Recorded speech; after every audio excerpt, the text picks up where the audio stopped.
Hi kids, it's Mrs. Roberts. Welcome to my kitchen. I've got a new story for you today, and of course, because it's the season, it's a Christmas story. And it's called A Colonial Christmas. And I brought along this lantern because in the colonial times, they may have used lanterns like this to light their way. So I wanted to put that in the background here. All right, here we go. Here's our story for today. And I'm dedicating it to a special class. And they'll know who they are once they hear the story. All right, here we go. The story's called A Colonial Christmas, a Mr. Downs Class Adventure. Let's get started. I want to let you know that I did write this in very short chapter form. So it is a miniature chapter book. Here we go. Chapter 1. Mr. Downs had spent the last week teaching his 4th grade students about different jobs during colonial times. Some of his students were interested, but as a whole, it was difficult to get the class to participate. By Wednesday, he decided to try something different. He made a list of jobs that were important to every colonial community. He looked up articles that his students could review. Then he asked them to choose a career from that time period. The careers included carpenter, blacksmith, cooper, printer, baker, and tavern owner. Mr. Downs' class consisted of 12 boys and 7 girls. The boys quickly decided to either be a carpenter, a blacksmith, a printer, or a cooper. The girls talked it over. 3 of them wanted to run a tavern. 3 wanted to learn how to bake. And the 7th wanted to be a printer because she liked to write stories. With the help of Mr. Downs, the students got started on the research for their chosen profession. As a part of the assignment, Mr. Downs asked the students to create a costume for themselves and write a report. Can we work with a partner if we want?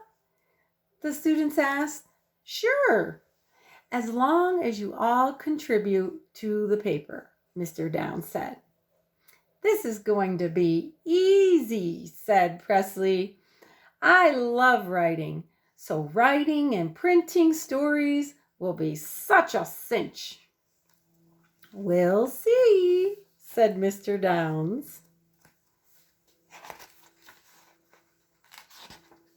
That week and the next, the students got to work, researching in school and putting together costumes at home.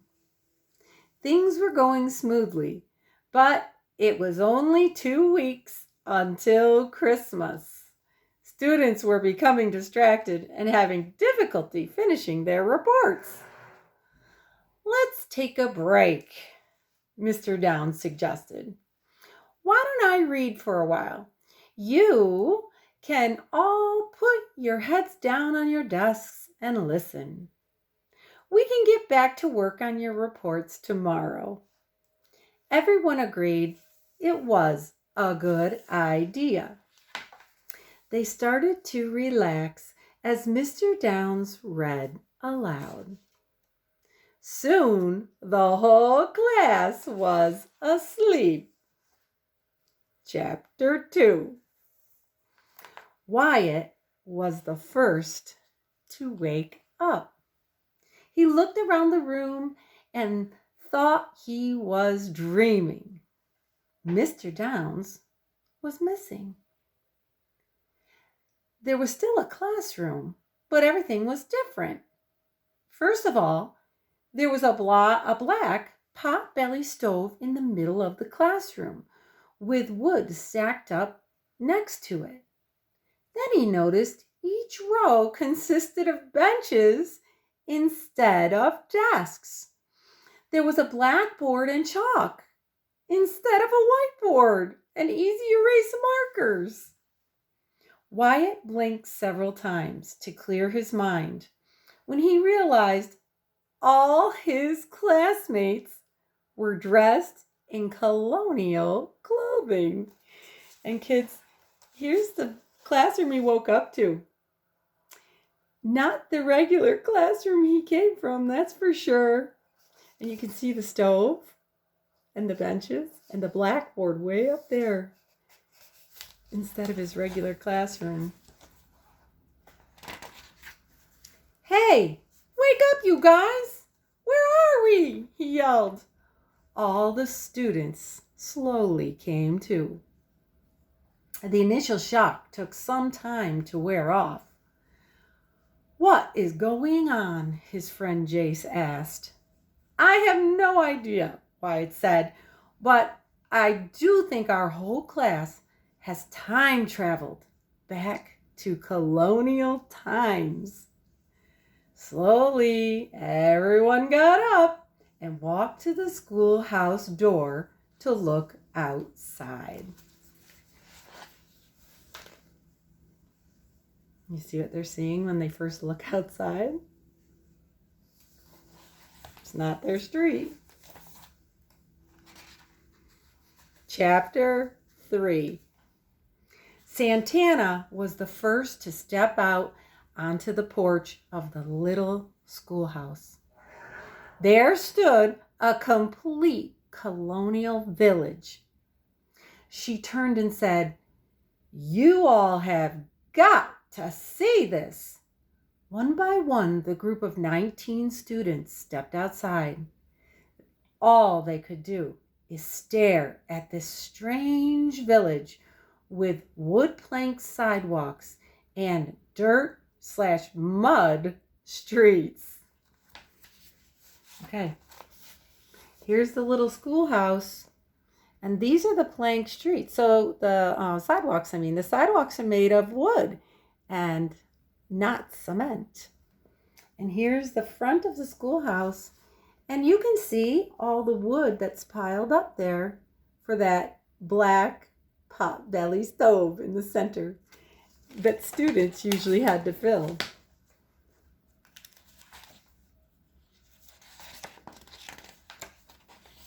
Without even speaking, each student started to wander into the village, as if they were being pulled by a string. They automatically started walking toward a particular building. Slowly, each cluster of kids opened the doors to discover they were at the occupation they had chosen in Mr. Downs' colonial project. Without a thought, the bakers put on cotton aprons and opened up the old cookbooks on the wooden tables to start the process of bread making. And here's where the bakers went. They went to a little cottage type place. The blacksmith put on leather aprons and started up the forge to make metal tools and horseshoes. The Coopers also put on leather aprons to start the process of barrel making. The printers, too, pulled on an apron over their heads to keep the ink off their shirts. Finally, the tavern owners put on their aprons to start cooking up venison stew for customers. So here's the blacksmith shop right here. You can see the wooden anvil that they might use. It's a beautiful little village, isn't it? And you can see the cooper shop. We got the printer shop. And on here it says the Otsego Herald. And down below here, this is the tavern that the girls are going to be working at. So nice there. After an hour or so, all the kids stepped out into the street. Everyone began giggling as they looked at each other. Hey, look! We're all wearing aprons, Weston laughed. Bennett glanced down at himself and smirked. What are we doing? I guess these are our only clothes and they need to stay clean, Jocelyn replied with a smile. So, where are we? Braden said with a more serious tone. And why did we all just blindly walk to our jobs? Millie asked. Yeah, that was bizarre, Camden said, shaking his head. Brendan suggested they all head back to the schoolhouse and figure this all out. After all, they definitely were not in their hometown. And here's what they were seeing, guys, when they all were out. These are not their homes, okay, or their businesses in their hometown. They have no idea where they are. And strangely enough, they were drawn to the buildings of the job that they had told Mr. Downs that they were going to do if they were living in colonial times. And they went right to work. That was weird. And the funniest part is they all put on aprons. Chapter 4. Once the group was seated back at the schoolhouse, Parker stood up in front of the room behind the podium. We have to make a decision on what we should do, he said. I, for one, would love to stay here a little while and find out what colonial life was really like. Jace, number 2, for there were 2 named Jace in the room, stood up and asked, but won't our parents and Mr. Downs worry about us and wonder where we are? And here they are back in the schoolhouse. This little schoolhouse here. You notice, kids, it's a 1-room schoolhouse. I don't think that really matters, Dominic put in. We have no idea how to get home, even if we wanted to. Grace said, that's so true. I want to go home, but I too would love to see what colonial life is like. This is pretty exciting. Well, I think we should make the best of it until we figure this out. It's only 2 weeks until Christmas. Perhaps we can enjoy our stay and a Christmas miracle will send us home, Lauren exclaimed. The class decided that was a good idea. Make the best of it until a Christmas miracle happened. Chapter 5. A week and a half went by. The students were enjoying their colonial adventure. They were learning so much about their chosen profession and getting pretty good at them too. One day, Presley said, "This has been wonderful. As you all know, I love to write stories, and I've been writing about our adventure here. I do hope my story will have a happy ending and we can all go home. I miss my family." And here's some other things, kids, that weren't on Mr. Downs' list, but making brooms. That was another job that was there. Christopher agreed. Why don't we take a break and plan a Christmas Eve party? We could light the streets with candles and make wreaths out of the pines nearby. Yeah, I miss my family too, Michael sadly said. And I agree, we need to make the season bright with a party. Maybe we'll even get some snow on Christmas Eve. That would cheer us up, Brandon exclaimed with excitement. This December has been so green. We need a little Christmas. And here it is, guys. It's green, still green grass, no snow yet in the Colonial village. It's not feeling Christmassy quite yet. Chapter 6. The 2 days before Christmas Eve were full of activity. The Coopers were filling barrels with cider. The bakers were making cakes, pies, and bread. The blacksmiths made metal wreaths to tie the pine boughs to. The tavern owners decorated and cooked up a hearty meal, and the printers made Christmas posters. Some of the students even learned how to make the candles to put along the streets. Here you go, kids. The blacksmiths were making the metal for the middle of the wreath, and these are pine boughs that they would cut out of the woods. You can see they had put them up here too as part of their decorations for Christmas. Finally, Christmas Eve arrived. It was a clear, cold night. Candles lit the streets and windows of every building.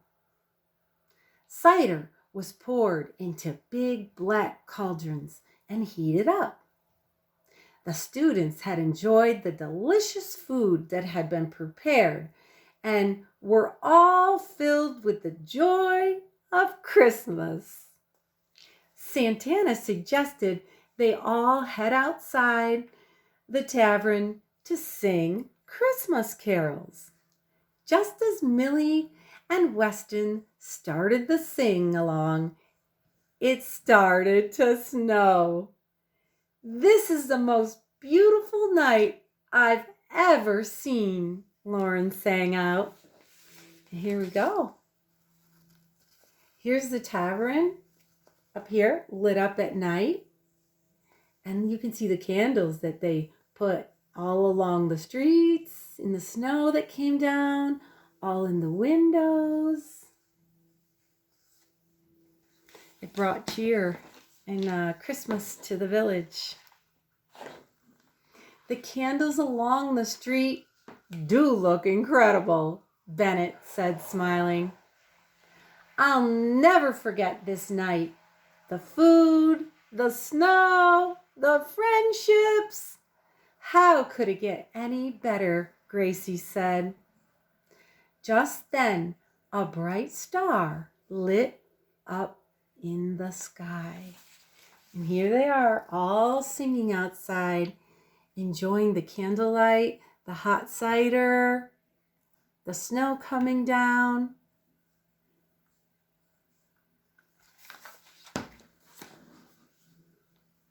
And then they see a bright star in the sky. Chapter 7.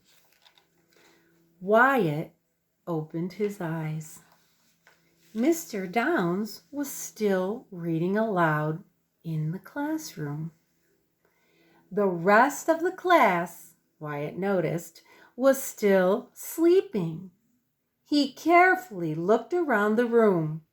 Same old whiteboard, same old desks, same old clothes, but somehow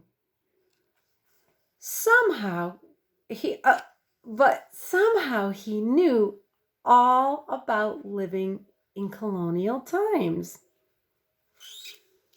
Slowly, all the students woke up and looked at each other in wonder. It was snowing outside the window. A Christmas miracle! Brendan shouted out. What's that? Mr. Downs said, putting down his book. Do you think we're all ready to get back to work on your Colonial projects? We sure are, Camden said, grinning at Parker. Parker nodded a definite yes. One question, Mr. Downs, Michael said. Can we write our report as a whole class? We think we could do a great job working together. Mr. Downs smiled.